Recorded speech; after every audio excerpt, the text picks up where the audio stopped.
Hello, this is Adrian, and now we're going to talk about, in our series about consciousness, we're going to talk about the river of life. And as you can see, there's a mountain. It's not just a river. So, what happens to us in life? You are born, and when you are born, you basically come from source, right? So, let's extend it like that. So, you come from source, right? So, your life, say, let's use a river, a very good analogy to use. So your life comes all the way down here and it just flows or grinds or whatever way you choose to live your life. If you don't know the other options, then you just grind away and you survive as best you can. So now what happens? You think it's just you, but it's not you. There are actually 7 generations of inflow of energy and their consciousness and even some of their DNA that flows into your river. Okay, so 4, 5, 6, 7. 7 generations worth of inflow into your river, which then decides who you be. Okay? Then there's a thing called education, religion, politics, and all those kind of things that also play a part in your river of life. It makes a deposit. You can say it's an inflow of streams of consciousness that comes into your being, your way of being, your way of doing life. And so you go along this river. So what happens then is you experience something, say for instance, you have a traumatic event, and we call it a rock. That rock falls in the middle of your river, and then it blocks the flow. Okay? So now you will deal with that block according to what you've learned before and who you've been before. Okay? So then what do people do? Is they will do this kind of thing. They end up in a pond. They try and sidestep life. Okay, so they can't face it. They can't go and dissolve and deal with that block. So they will go to the side. Now the only problem is that pond doesn't have an outflow. So what happens is the energy flows in, but it stays there, it becomes stagnant. You end up being a tadpole in a dying pond. So that is then your life. For many people, they're actually not living in the river, they're living in a pond. And that can be even a career or a family or a way of consciousness, a way of being that you're living in a pond. So the ideal would be then, of course, by natural thinking, would be to open up there and so that you can flow out again. So people try that. But the thing is that block has never been solved. So the river that you step into here is much lower. If we can use it as a level, and I'll talk about vitality as well, which is a very important connection. So here's your river, and here's a rock. So it disturbs the flow forward. All the flow forward will be disturbed. So now, what is the right thing to do, or the best thing to do that will help you, is actually to get rid of that rock. Okay, deal with that trauma, that events that have happened. Now, of course, some of the things you won't exactly get rid of them. You won't get them. Those are things that were totally life changing, and the passing of a child and so on. That leaves a big mark in you. Okay, so that leaves a mark in that river. It leaves a rock in the river. But the thing is that, as with nature, that rock can wear down a bit, but it's still there. Now, it depends very much on your vitality. As we've spoken about in the previous sessions about vitality, when you're living lower levels of consciousness, from pride to shame, then your vitality is low. When you live into higher levels of consciousness, you feel encouraged and you're willing to live, and you're neutral, and you have more energy and so on, then your vitality is higher. So now let's just have a look. When you have high vitality, say for instance your vitality is over there, what happens to the flow? The flow increases, of course, because there's more space. There's more space for the flow to continue, right? But now something else happens. Some big event happens in your life and your vitality drops. Now what? Now that rock sticks out. Now it totally messes up the flow of your life. So then you have to re-experience the trauma. And as you can understand, sometimes when terrible things happen to you, and that happens to everybody, then all the traumas in your life starts to surface. Everything that you have not dealt with, everything that's not worn down, will be available for you to have to deal with, because you will remember these things, and you will remember. An interesting word, remember. Think of it as a remind and remember, the two words. To remind someone is to bring it back into your mind, to think it again. Okay? So you think it again, but it depends on the level of consciousness that you are at. If you are the lower levels and you think about something, you will evaluate that thought by that lower level of consciousness. If you are grieving, or you are living in fear and anger and shame and apathy, you will see everything is shameful. In other words, you will blame yourself for whatever happened. Maybe something didn't happen. You were not the cause of that thing happening, but it happened, and now you're blaming yourself, and you're pulling that guilt and that shame into yourself, and your vitality just keeps on going lower. All right, so now someone else comes around and they encourage you. Okay, they don't give you advice; they encourage you. They bring with them courage. Basically, they give you courage, and you can actually borrow faith from someone else. Someone can see in you something that you do not see within you. And sometimes when we do coaching, you're actually speaking to the being and not to the person. You're not talking to the personality. Because if you speak to the personality, then you are just strengthening that personality. And sometimes that personality cannot receive love. Okay? Especially the lower levels of consciousness. Can't receive love. They don't receive love. Because they cannot vibrate at that level. All right? So then you have, now, let's go back to this. Now you get someone who can encourage you and lift your vitality up again. And there you go, restoring the flow. Of course, it's the best to deal with that rock if you can. Okay? What we do is we engage with the consciousness directly, and I'll show you now how it works on the mountain. So, and then to solve that thing, other people like Access Consciousness, those people, they speak to being. They don't talk to the person. They don't talk to the personality.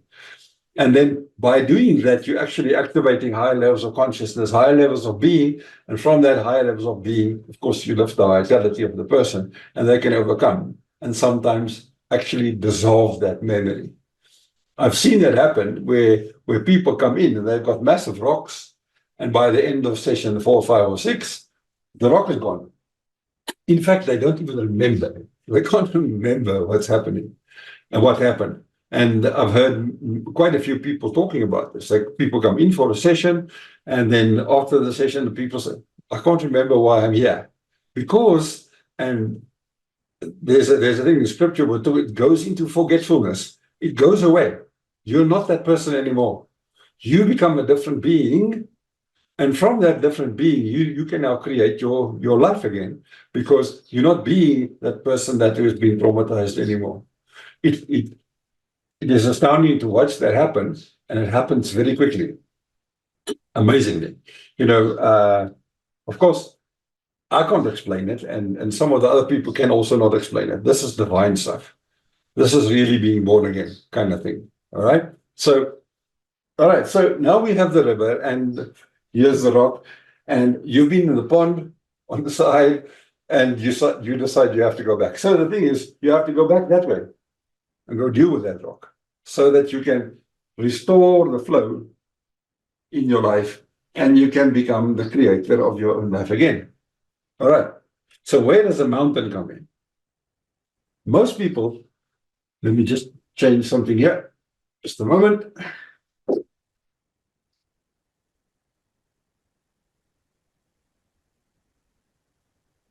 Yeah.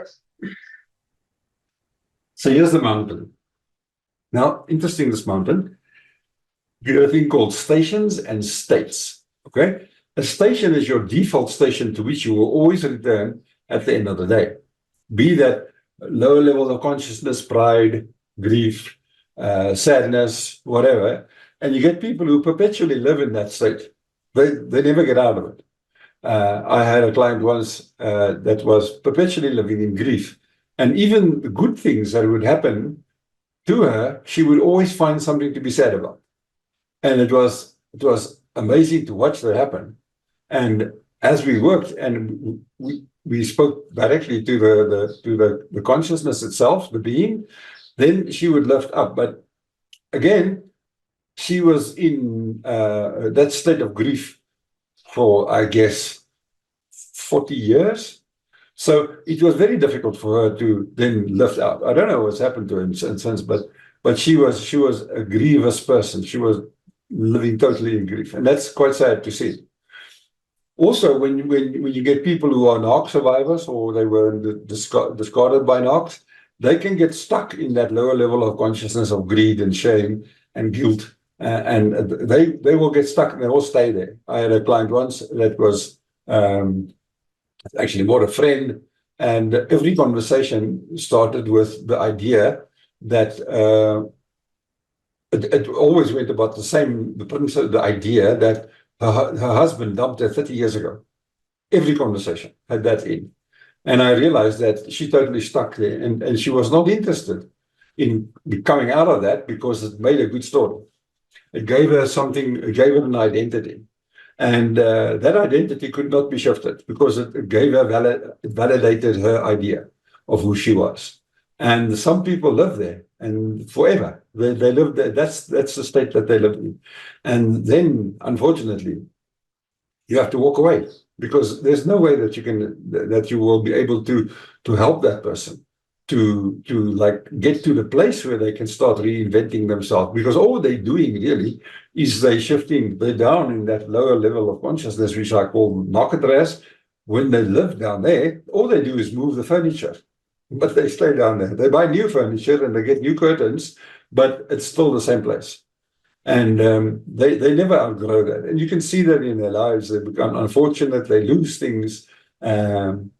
It is quite sad to see. But anyway, let's not stay there. This is not a lament story. So you have a station and a state. Say, for instance, your station is there. Okay, you can use an analogy of a train.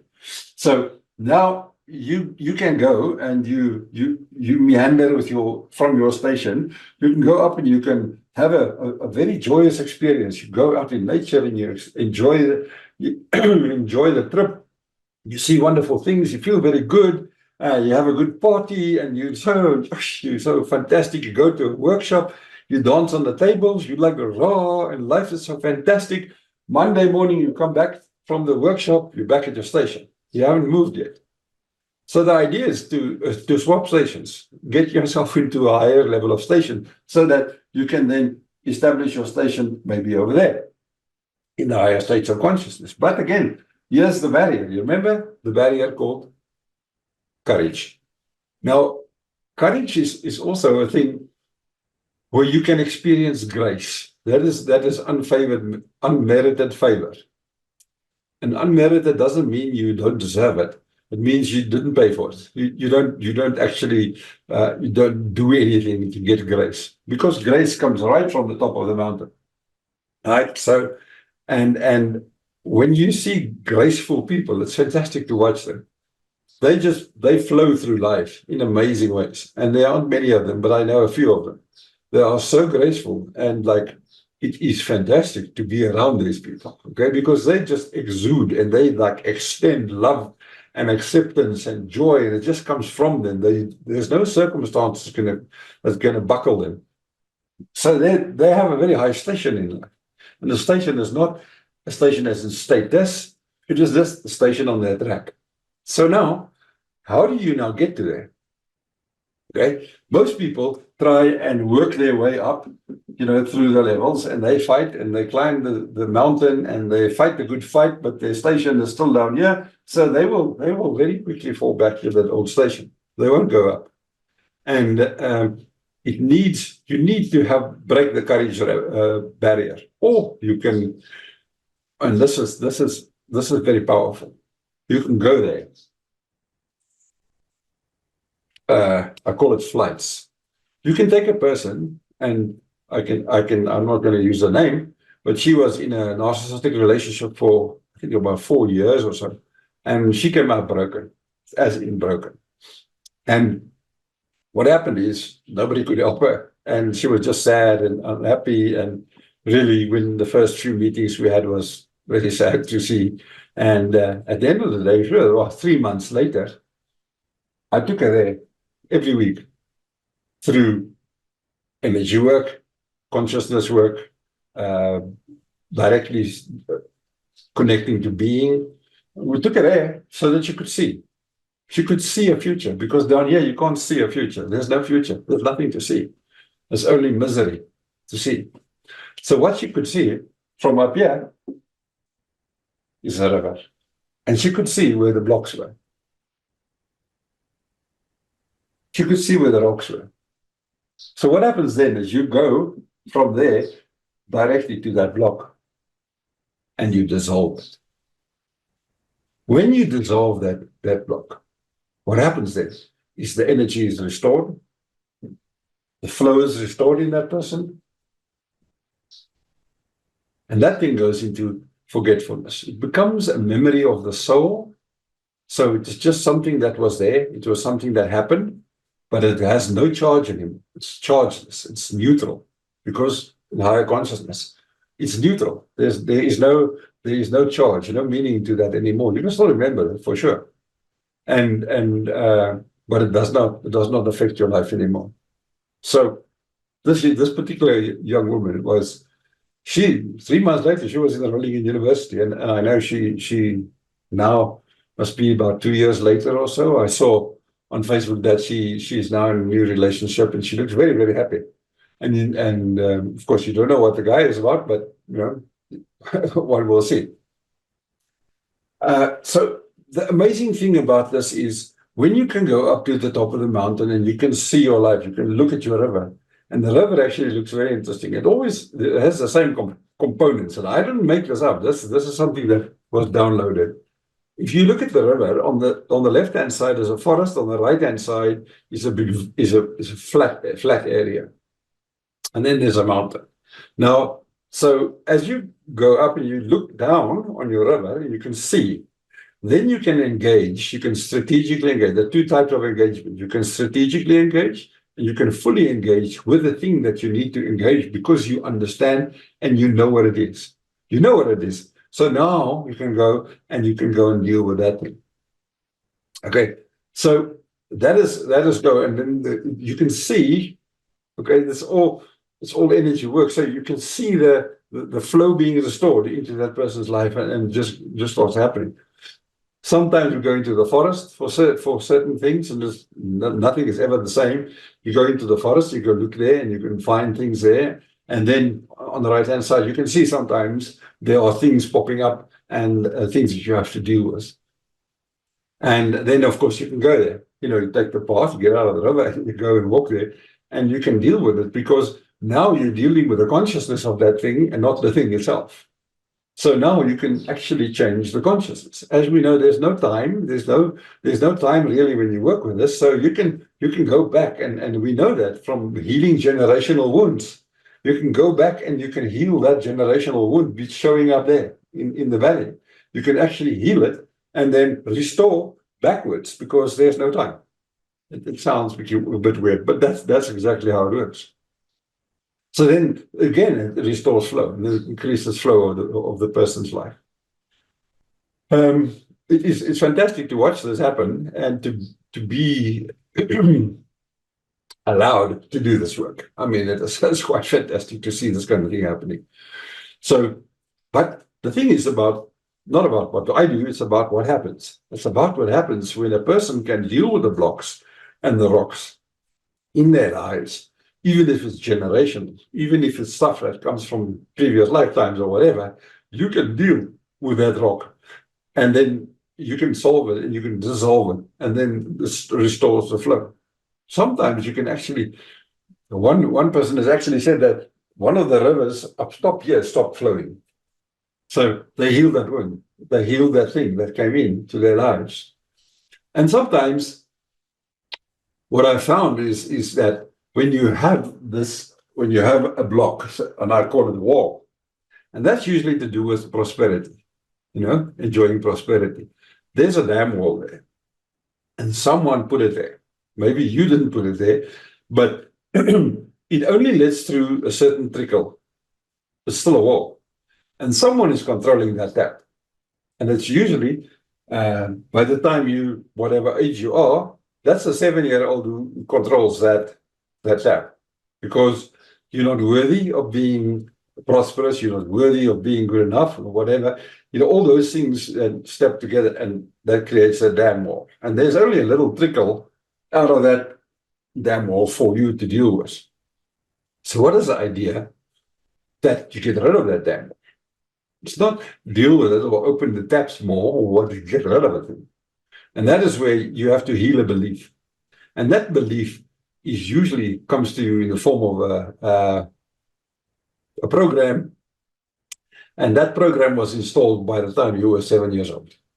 So essentially, you've got a 7-year-old who's in charge of the dam wall, and they will only let out a certain amount. Otherwise, you're not worthy enough to get more in abundance. You're not worthy enough to do that. But the thing is that when that thing dissolves, and I've seen it happen, is the whole river changes its nature. Sometimes you get to someone who's got, when you look at them and you look at the scene, you have on the right-hand side like a desert, and on the left-hand side you have this really sparse, horrible-looking foresty thing. It's more like a bush. But when the flow is restored, that thing changes. The river changes, the flow increases, and then the forest restores, and the flatland also restores. And then you can see, and the color of the water changes, and you can see this amazing flow that goes down the river. So that's quite amazing to see, and to be able to, and to be honored to be given this kind of work to do. To really, like, sometimes it takes me a day to recover after such a session, but I'm really thankful for being able to do this work. It's not about me. It's about the grace that I received in order to be able to do this work. And what I can encourage you is, go up your mountain, go up the mountain and go see. And as you work your way up, you also see something happening. You will see the mountain doesn't have a top. There's no top to this mountain. You can go higher in being, and your being will change and change and change and change and evolve and get bigger and bigger and bigger. And we know that from some of the avatars and the people, the very great spiritual teachers, they disappeared. They just, they left. That's when you get to the top of the mountain, and you just leave, and not by their own hand. They just leave. They don't need to be there anymore. And it's quite amazing to see that kind of thing happen. So here's my encouragement for you: is to go look at your mountain. Where are you? Where is your station? What station are you stuck at? What station are you always coming back to? Is that station the one that will take you up? Is that station giving you a good view of your river? If you're down here and you look at your river, it'll look like a muddy mess. If you're up there, you can see your river for what it is, and then you can go in and deal with whatever is there in the vision, and you will see the landscape around you will change. It's maybe imagination, but I think it's way more than imagination. It's more like, it's like the divine is showing you, okay, this is your life. Do you want to stay there? Look at movies. You always have this terrible, horrible, Lion King. If you look at Lion King, it's this horrible place. It's dark and violent and the whole thing is like rather terrible. But then at the stage, the clouds go away and the sun come up, and life is back normal. Matrix 4, 3, same thing. Excuse me. So, yeah, this is the thing. And I want to encourage you, go look at your mountain and go and find where you're stuck at. And then I want to encourage you to go up and go up and go up and seek. And here it's all about letting go. It's not dealing with stuff mostly. It's mostly letting go. Just let it go. If you want to read a very good book, there's a book by David Hawkins, and it's called Letting Go. And it's about developing the presence that is available to you. As you let go, the presence increases. And as the presence increases, the grace increases. And you can move forward. You get more courage. You want to move forward. You do things differently. One of my clients actually said, I put a post of it, coach, what's happening to me? My life is changing. And suddenly I want to do different things. Suddenly I want to do these things. And it wasn't available to her before. And now her life has changed. She's like running on 12 now, and people are trying to get her to like throttle down to 8, because she's too much for them now. But that's okay. That's fantastic to see someone who's now going from a glowing coal somewhere in a fire, lying in the field causing wildfires, to a supernova who's burning. And at the end of the day, what will a burning coal or smoldering coal leave at the end of the day? Just ashes. You might say, but I don't want to burn out. You're going to burn out anyway. So why not become a supernova? And when you're a supernova and you burn out, what do you leave? You leave light forever and ever. And isn't that a better way to do life? I'm sure it is. Anyway, that concludes a few lessons on consciousness. There's a lot more and many other ones that I will put in over time. But I hope it gives you courage, it gives you faith to seek and go inside, find the places, and be encouraged to know that you firstly not alone in this. Grace is with you. There is spirit that is with you, that wants you to have a good life. Because that's why you were created. You were created to be an outflow, to be a channel of the higher consciousness. And you can be that. It doesn't matter where you're now, you can be that. And my encouragement to you is be that. Okay? Let go of the stuff that doesn't serve you. Become a 16 or the 13 or the 14. It's okay. And sometimes you outgrow people. You will. It's going to happen. Okay? And that's okay. Because you will connect to other 15s, 16s, and 17s that are also, going up the mountain. And you can feed off them and they can feed off you. It's not about narcissistic thing, but you encourage each other. And the higher the courage, the bigger the buffer. If something happens and you don't fall down into shame again, you just, you will stop and you won't use your vision. You won't lose your vision. Up here, that's the world of vision. That's where you can see. You can see far away and you can create a vision. This is where I'm going. This is who I am. And this is why I'm here. Then you can answer those 3 questions. You're living on the top of the mountain and you can see you have a vision. Now you're not just chasing one goal after the other. Now you have a vision and now you can go and you can direct your river to flow towards your mission. And you become a creator in amazing ways. Thank you so much. Many blessings.